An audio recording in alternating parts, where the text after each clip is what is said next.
عن أبي موسى الأشعري رضي الله عنه عن النبي صلى الله عليه وسلم قال إن الله تعالى يبسط يده بالليل ليتوب مسيء النهار ويبسط يده بالنهار ليتوب مسيء الليل حتى تطلع الشمس من مغربها رواه مسلم. Syedna Abu மூசா அல்-அஷ்அரி ரலியல்லாஹு அன்ஹு அவர்கள் அறிவிக்கிறார்கள், அல்லாஹ்வுடைய தூதர் கண்மணி நாயகம் ரசூலுல்லாஹி ஸல்லல்லாஹு அலைஹி வஸல்லம் அவர்கள் அருளினார்கள், இன்னல்லாஹ தஆலா, நிச்சயமாக அல்லாஹ் சுப்ஹானஹு வ தஆலா யப்சுத்து யதஹு பில்லைல் லியதூப முஸீஉன் நஹார், பகலில் பாவம் செய்தவன் அல்லாஹ்விடத்தில் பாவம் மீட்சி பெற வேண்டும், பாவம் மன்னிப்பு தேட வேண்டும் என்பதற்காக வேண்டி இரவெல்லாம் தன்னுடைய ரஹ்மத் என்னும் கரத்தை அல்லாஹ் விரித்து வைத்திருக்கிறான். அடியார்களின் இடத்திலே பாவம் மன்னிப்பு தேட மாட்டார்களா என்ற நிலையில் அல்லாஹ் எதிர்பார்ப்போடு தன் அடியார்களுக்காக வேண்டி தன் கரத்தை, தன் ரஹ்மத்தை விரித்து வைத்திருக்கிறான். வயபசுத்து யதஹு பின்னஹாரி லியதூப முஸீஉல் லைல், இரவில் பாவம் செய்த மனிதன் பாவ மன்னிப்பு தேடுவதற்காக வேண்டி பகலெல்லாம் அல்லாஹ் தன்னுடைய ரஹ்மத் என்னும் கரத்தை விரித்து வைத்து இருக்கிறான். ஹத்தா, இவ்வாறு அல்லாஹ் சுப்ஹானஹு வ தஆலா ஒவ்வொரு நாளும் தன் அடியார்களுடைய பாவ மன்னிப்பை எதிர்பார்த்து இரவும் பகலுமாக தன்னுடைய ரஹ்மத்தை விரித்து வைத்திருக்கிறான். இது எதுவரை தொடரும் என்று சொன்னால், சூரியன் மேற்கிலிருந்து உதயமாகும் வரை. சூரியன் இப்போல்லாம் கிழக்கில் தான் உதயமாகுது. சூரியன் மேற்கிலிருந்து உதயமாகும் வரை, அதாவது இங்கே கிழக்கு மேற்கு என்பது நோக்கமல்ல, சூரியன் எப்போதும் உதயமாகக்கூடிய இடத்தை விட்டு அப்பாற்பட்டு மறையக்கூடிய இடத்தில் உதயமாகும். கியாமத் நாள் வந்து விட்டார். அந்த விஷயத்தை நபிகள் நாயகம் ஸல்லல்லாஹு அலைஹி வஸல்லம் சொல்லுகிற போது, இயல்பான வாழ்க்கை என்பது சூரியன் எப்போதும் போல கிழக்கில் உதயமாகுவது இயல்பு.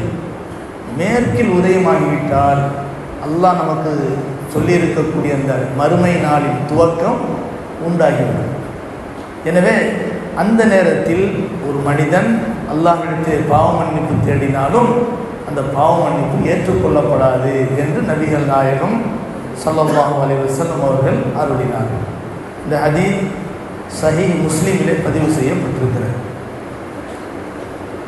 அதே போல மற்றொரு ஹதீஸ், அன் அபீ ஹுரைரா ரலியல்லாஹு அன்ஹு قال قال رسول الله صلى الله عليه وسلم من تاب قبل أن تطلع الشمس من مغربها تاب الله عليه. பெருமானார் ஸல்லல்லாஹு அலைஹி வஸல்லம் அவர்கள் கூறியதாக சையதுனா அபூ ஹுரைரா ரலியல்லாஹு அன்ஹு அவர்கள் அறிவிக்கிறார்கள்,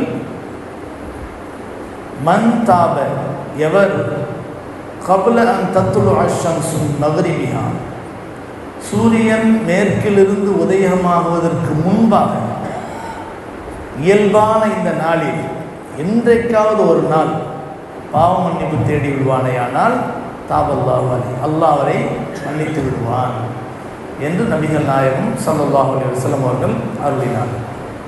இந்த ஹதீஸ் சஹீஹ் முஸ்லிமிலே பதிவு செய்யப்பட்டிருக்கிறது. இது ஒட்டுமொத்த உலகத்தின் முடிவின் காலம்.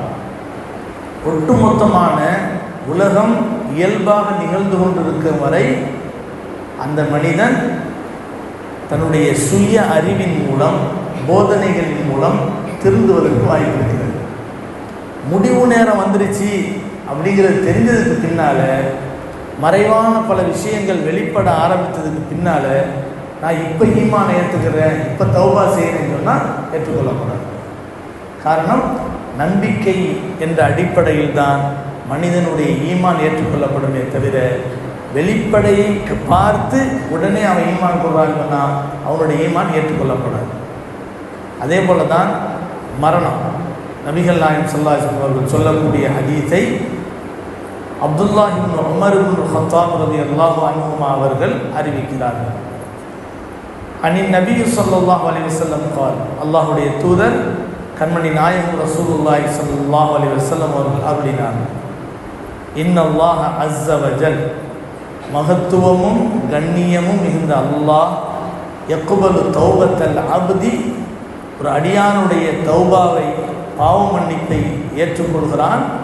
மாலம் யுகர்திர், அவனுடைய உயிர் தொண்டைக்குழியை அடைகிறவரை. யுகர்திர் என்று சொன்னால் உயிர் ஊசலாடும் வரை, சக்ராத்தை அடையும் வரை என்று நபிகள் நாயகம் ஸல்லல்லாஹு அலைஹி வஸல்லம் அவர்கள் அருளினார். இந்த ஹதீஸ் திருமதியிலே பதிவு செய்யப்பட்டிருக்கிறது. இந்த 3 ஹதீஸுகளையும் கொண்டு ஒரு விஷயத்தை நாம் கவனிக்க வேண்டும். ஈமான் என்பதே அதனுடைய அடிப்படை என்னன்னு சொன்னால் மறைவானவற்றை கொண்டு ஈமான் கொண்டு. அல்லாஹ் குர்ஆனில் முத்தகீன் ஹுதல்லில் முத்தகீன், இந்த குர்ஆன் பயபக்தியாளர்களுக்கு நேர்வழி காட்டும் என்று அல்லாஹ் சொல்கிறான். சொல்லிவிட்டு பயபக்தியாளர்கள் என்றால் யார் தெரியுமா? ஈமானை பற்றி பேசுகிறார். அதுக்கடுத்து அல்லதீன யுமினூன பில் கைபி வ யுகீமூன ஸலாத்த வ மிம்மா ரஸக்னாஹும் யுன்ஃபிகூன் வல்லதீன யுமினூன பிமா உன்ஸில இலைக்க வ மா உன்ஸில மின் கப்லிக் வ பில் ஆখিরাতি ஹும் யுகீமூன். இதில் 2 விஷயம் இருக்குது. ஈமான் கொள்வது 2 விஷயம். ஒன்று என்னன்னு சொன்னால், மெயினாக அல்லாஹ் முதல் தரமாக அல்லாஹ் சொல்லக்கூடிய ஈமான் என்னன்னு சொன்னால் அல்லதீன யுமினூன பில் கைப், மறைவானவற்றை கொண்டு ஈமான் கொள்வது. உதாரணமாக நம்ம சின்ன வயசில் மக்தப் மர்சாவிலாம் ஓதிருப்போம். ஓதும்போது நம்ம படிச்சிருப்போம், ஈமானின் ஃபர்துகள் 6, ஆமன்து பில்லாஹி வ மலாயிகத்திஹி வ குதுபிஹி வ ருசுலிஹி வல் யௌமில் ஆகிரி வல் கத்ரி கைரிஹி வ ஷர்ரிஹி மினல்லாஹி தஆலா வல் பாஸி பாதல். இப்படி ஓதிருப்போம். இதில் ஆமன்து பில்லாஹ், அல்லாஹ் மறைவானவன். அல்லாஹ் வெளிப்படையாக என்னைக்காவது நின்று நீங்கள் ஈமான் எடுத்துக்கிறேன்னா அல்லான்னு சொல்லியிருக்கானா? அல்லாஹ் மறைவானவன். வ மலாயிகத்திஹி, மலக்குமார்கள் மறைவானவர்கள். வ குதுபிஹி, குதுபிஹி வேதம் வெளிப்படையாக தெரியும், நபிமார்கள் கொண்டு வந்தாங்க. வேதம் வெளிப்படையாக நமக்கு முன்னால் இருக்குது. அப்போ இது மறைவானது கிடையாது. ஆனால் இதில் ஈமான் கொள்ள வேண்டியது என்னன்னு சொன்னால், இந்த வேதம் அல்லாஹ்விடமிருந்து தான் வந்தது என்பது ஈமான் கொள்ளும். இது 3வது. வருசுலிஹி, ரசூல்மார்களும் வெளிப்படையானவர்கள், அது மறைவானவர்கள் அல்ல. வல்யௌமில் ஆகிர், மறுமை நாள். யாராவது மறுமை நாள் பார்த்துருக்குறோமா? கிடையாது, இனிமேல் தான் பார்க்க போகிறோம். அப்போ இதையும் மறைவான விஷயம் என்ற அடிப்படையில் ஈமான் கொள்ளும். வல் கத்ரி கைரிஹி வ ஷர்ரிஹி மினல்லாஹி தஆலா, நன்மை தீமை அனைத்தும் நிகழ்வது அல்லாஹ்வின் விதியின் மூலமாகத்தான். இதை ஈமான் கொள்ளும். இதுவும் மறைவான விஷயம். வல் பாஸி பாதல் மௌத், அதாவது மரணத்திற்கு பிறகு உயிர் பெற்று எழுதல், அதற்கு பிறகு உள்ள ஒரு வாழ்க்கை இருக்கிறது என்று ஈமான் கொள்வது, இதுவும் மறைவான விஷயம். இதில் வேதம் ரசூல் இந்த 2 தவிர மற்ற எல்லாமே மறைவானது. ஆனால் இதில் என்ன விஷயம் என்னன்னா, எப்போ நமக்கு சூரியன் மேற்கிலிருந்து உதயமாகுமோ அந்த நேரத்தில் பலவிதமான நபியவர்களுடைய அடையாளங்கள்லாம் தெரிய ஆரம்பிச்சு. எது மறைவான விஷயம்னு சொல்கிறோமோ அதெல்லாம் நமக்கு வெளிப்படையாக தெரிய ஆரம்பிச்சது. தெரிய ஆரம்பித்ததுக்கு பிறகு அந்த மனிதன் என்ன நினைப்பாண்டா, ஆகா இவ்வளோ நாள் நம்ம நம்பாமல் இருந்துட்டோம். இப்போ இந்த நேரத்தில் பார்த்தா குர்ஆன் உயர்த்தப்பட்டுருச்சு, காபா உயர்த்தப்பட்டுருச்சு, கலிமா சொல்லக்கூடிய ஒருத்தர் கூட இல்லை, சூரியனும் மேற்கில் வந்துருச்சு, எல்லாமே மறுமையை நோக்கி போயிருச்சு, மறுமை ஆரம்பிச்சிருச்சு. இப்போ கலிமா சொல்கிறார். அதாவது மறைமுகமானது வெளிப்படையாக தெரிய ஆரம்பிச்சதுன்னா ஈமான் கொள்றாரு. அப்போ அல்லதீன யுமினூன பில் கைப் தான் இங்கே நோக்கம். எப்போ இது பில்லாஹி வெளிப்படைன்னு வந்துருச்சோ அப்போ ஈமான் கொள்ளும்போது பில் கைப் இல்லாமல் போயிடும். அப்போ அவருடைய ஈமான் ஏற்றுக்கொள்ளப்படாது. இங்கே அடிப்படை என்ன தேவை? மறைவானதை ஈமான் கொள்வது. மறைவானது வெளிப்படையாக தெரிய ஆரம்பிச்சதுக்கு பின்னால் ஈமான் கொண்டாருக்கு அல்லதீன யுமினூன பில் கைப் இல்லாமல் போயிடும். அதனால் அந்த ஈமான் ஏற்றுக்கொள்ளப்படும். அதனால தான் நபி ஸல்லல்லாஹு அலைஹி வஸல்லம் சொல்கிறாங்க, தௌபாவாக இருந்தாலும் ஈமானாக இருந்தாலும் அந்த மறைமுகமான விஷயத்தை அவன் ஈமான் கொண்டு இருக்கும் வரைதான் என்ன செய்யப்படும், அது ஏற்றுக்கொள்ளப்படும். எப்போ மறைமுகமானது வெளிப்படையாக தெரிய ஆரம்பிச்சிருச்சோ அதுக்கு பின்னால் ஈமானும் ஏற்றுக்கொள்ளப்படாது, தௌபாவும் ஏற்றுக்கொள்ளப்படாது. அதே போல் மரணம், ஹத்தா தத்துல்வா ஷம்ஸ் மக்ரிபிஹா சொல்லுவோம், சூரியன் மேற்கிலிருந்து உதயமாகும் வரை அப்படின்னு நம்ம சொல்லுவோம்.